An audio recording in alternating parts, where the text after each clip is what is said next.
Praise the Lord. और आज की आयत है मत्ती 6 और उसकी 34 आयत कहती है, अतः कल की चिंता ना करो, कल की चिंता कल आप कर लेगा, आज के लिए आज का दुख बहुत है।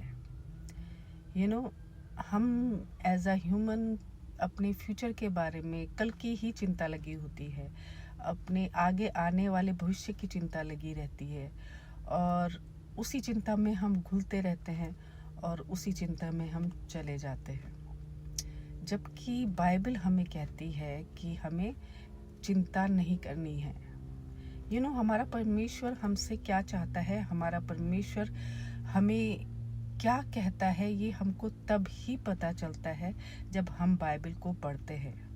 और मैं उन लोगों को धन्य कहूँगी कि जो बाइबल को पढ़ते हैं और समझते हैं।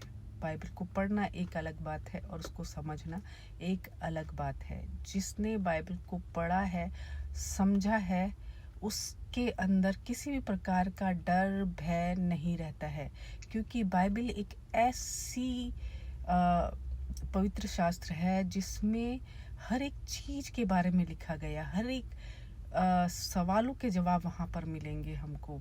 बाइबल हमको ढाढ़स पहुँचाती है, बाइबल हमारे अंदर धीरज भरती है, बाइबल हमें आने वाली मुसीबतों से बचाती है, हमारे विजडम को बढ़ाती है।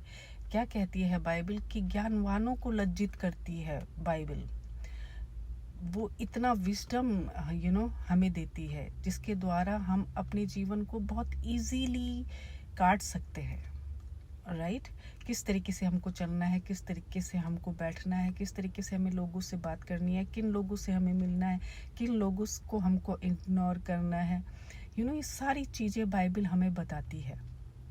तो बाइबल को पढ़ना बहुत ज़रूरी है ताकि हमारे ऊपर जो चीज़ें आती है, जो समस्याएं आती है, उससे हमारा परमेश्वर अपने वचनों के द्वारा ढाढ़स पहुंचाता है, हमें हिम्मत देता है, हमें ताकत देता है और हमें उन मुसीबतों से बचाता है। लेकिन ये उनको ही बचाता है जो बाइबल को पढ़ते हैं।